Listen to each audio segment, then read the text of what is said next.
Hej og velkommen til min lille refleksionsvideo omkring et kursus, jeg har været på i mindfulness og grundlæggende, meget basalt, meget grundlæggende psykologi omkring hjernen.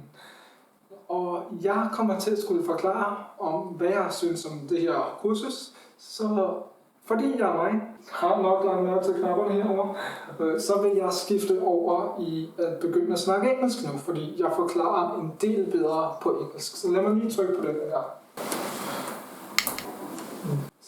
Alright, here we are. So now it's time to explain. So I've been on this mindfulness / basic psychology course for about 8 or 9 weeks now, and actually I feel like it's been good because there have definitely been some tactics and some stuff that I'll carry on using. So what I've used is, of course, like we've been taken through a bunch of material and a bunch of meditations and a bunch of reading I had to do. I mean, all in all, it was a nice course because I had to do it like here at home and at my own pace, and that's always a plus, right? Yeah, that's always a plus. So I've been able to take this at my own pace, and I've learned a bit about how the brain works, and I've learned a bit about personality, actually how it's formed. A dude that talked about stem cells, I remember. I'm not sure I remember his name, but after some Googling, I'm sure I can figure it out. But that's not what we're here for. We're not here to talk about that. I already wrote like 4 pages about that. So that's fine. This is just a reflection. Anyway, back on track. So what I've been learning here is a bit about how personality has formed, a bit about how you can, change your personality, and how all your negative thoughts that you get, they don't have to be negative. And if you're stressed, you don't necessarily, that's not necessarily a bad thing. The word stress is just a response in your body. It's not actually a bad thing. We just define it as something bad because, the body's on high alert when we're stressed. That's what I've learned. So a way to control this, and a way to not be negative, is through meditation and through, what's it called? It's CBT, cognitive bias transformation? Yeah, I guess. No, training. Cognitive bias training. Now, I've actually set up an alarm on my phone here that rings every week. I like how I said on my phone here, and then I look over at it and it's out of frame. My calendar to remind me to do cognitive bias training every week, actually. Every Saturday, I'm doing cognitive bias training, which is, you have a bunch of faces, you gotta find the happy face, gotta click it. You see? Just like that. Then switches, another happy face, click it. Another happy face, click it. Just like that. So, yeah, it's actually been pretty nice, because what that does is it trains your brain in navigating the attention from a bunch of, negative faces to the positive face. Just acknowledging that the negative situations are there, but moving on and trying to find the positive, because our cognitive bias usually is geared towards the negative side, which means we as humans have a tendency to see all the negative stuff here in life, instead of, seeing what positives are there. And so it should make me a bit more of an optimist than a pessimist. Although I did take a test that very much said I was a pessimist. I got a score of 1 out of a possible 24 on an optimism test, which I don't know if I believe that test, but I kind of have to, I suppose, since it's sciencey. But yeah, this whole thing has been mind-opening for me, actually. Figuring out a little bit about how personality is formed, and a little bit about, all this stuff. It's actually helped me understand that you're not just who you are, and then you can't change that. You can change who you are. And you can get some tools to help you not just being stuck in a negative mindset. Those are the tools that I've picked from this program, and I've put them in my backpack, basically, my mental backpack. Like meditation, I think I'll try to meditate, and I'll try to keep doing that. In my experience, with meditation, which is only these like 8 or 9 weeks here and not every day, but in my experience, it's been relaxing to just lay down. But the sitting meditations I could not do, because when you meditate, you can sit down or you can lay down. You can even stand up. You can do a lot when you meditate. There's a lot of ways to be mindful. So the way that I chose to meditate is through what's called a body scan, a laying body scan to be specific. It's where you, well, actually, what's that? That's a video right there. Here, let me play the video. A laying body scan is when you lay down on your bed and then just focus your attention on every part of your body and move the attention around your body. And in that way, you scan your body up and down. You see, okay, how's my body feeling right now? It sounds easy, but it's surprisingly difficult because of all the thoughts that arise while you scan your body. Now, when thoughts arise, you just have to accept that they're there and then slowly move your attention back to whatever you are focusing on. For instance, if I was focusing on my wrist right here, maybe I would feel the bones in my wrist here, the side. That's what I usually feel anyway when I meditate and I get to that point. And then all of a sudden I would get like a random thought like, hey, I wonder what's for dinner or whatever. Then I would just be like, as soon as I registered that I was in that train of thought, I would just, slowly be like, oh wait, nope, you're not thinking about this right now, you're doing a body scan.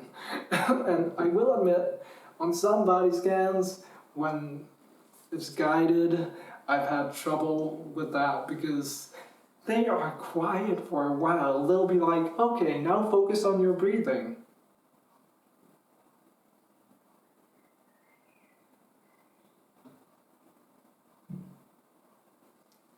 And then they'll start talking again. So really, you have to actually focus on your breathing and not start thinking about, what you think about the voice of the person or anything else. Now, you're not just shoving away the thoughts.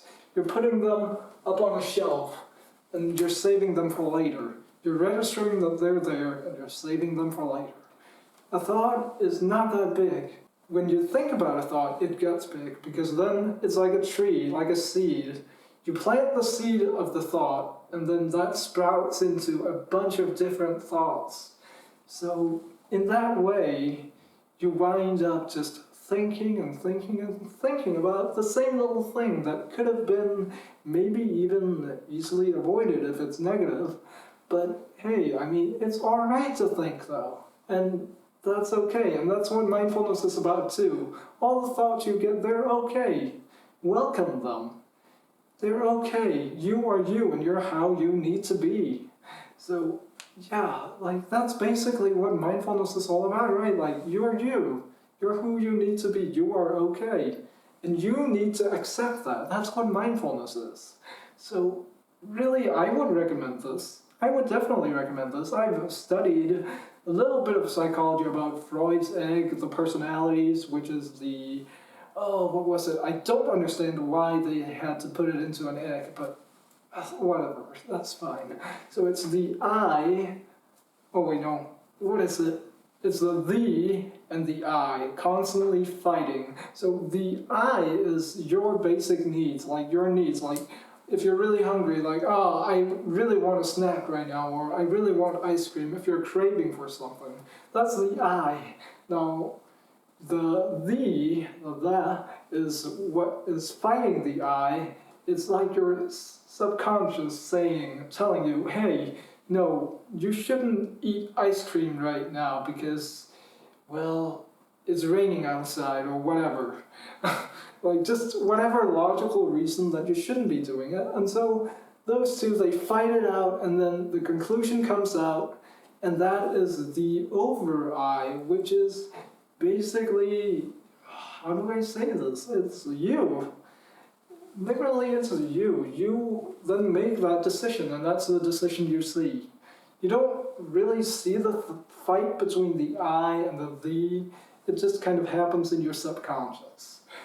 So that's basically what it is, and Now, this is just supposed to be a short recap or a reflection, so I won't make it too long, but it is definitely a nice practice, like meditation and mindfulness. It's something that I would recommend people do because, well, why not? I mean, if you've got time, it only takes about, what does it take me when I body scan myself? It takes me about half an hour, and then I'm done, and then, of course, the effects of the body scan can leave you a bit tired, but like, you're feeling good and refreshed. So, I would definitely recommend it. I mean, at least give it a try. Of course, it's not for everyone, and I get that. I totally get that. But yeah, that is my little repetition. No, yeah, I guess it's a repetition, but it's a reflection more than anything. And that's my little reflection upon mindfulness and how mindfulness works. And a bit about Freud's egg and how personality is formed. Personality is, well, it's your genes, but you can control your genes via epigenetics, which is also something I had touched on a little bit. Epigenetics is the process of the stuff around you affecting you, and then how you perceive the stuff around you affects your genes. At least that's a very brief version of that. But yeah, I mean, it's been nice to read about this stuff because some of it's pretty interesting, I will say, and some of it is pretty heavy when you are not a psychology background. Like when you don't have a background in psychology, some of the stuff, like me for instance, I have a background in IT, and so some of the stuff is a bit hard to understand, but once you really like read into it, it gets pretty nice. I will say that. It does get pretty nice and pretty interesting. Now, of course, if you feel too stressed or too overwhelmed to do it, hey, that's okay. You just take your time, okay? And be you. It's okay to be in whatever situation you're in. And that is also like, once again, like I said before, that's what mindfulness is about. It's okay. Whatever it is, it's okay. So, yeah, this has been my little, again, I almost said repetition. I don't know why. But, you know, this has been my reflection on this whole mindfulness course that I've been taking from home.